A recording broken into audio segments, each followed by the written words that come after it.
দুধটা আরও জাল দে, বিড়বিড় করছেন মা।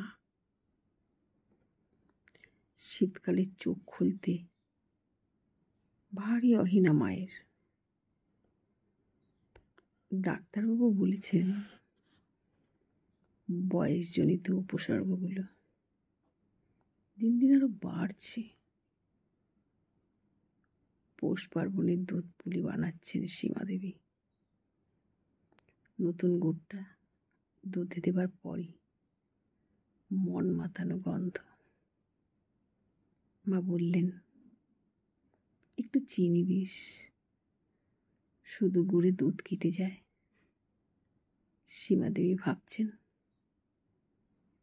মায়ের মাথাটা এখনো কাজ করছে।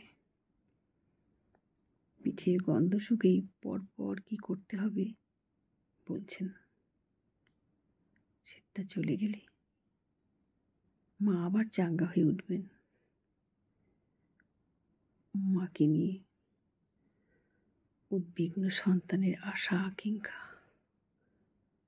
পৌষ পার্বণীয় পরম্পরায় দুধ পুলির স্বর্গীয় সুবাস ছড়াচ্ছে।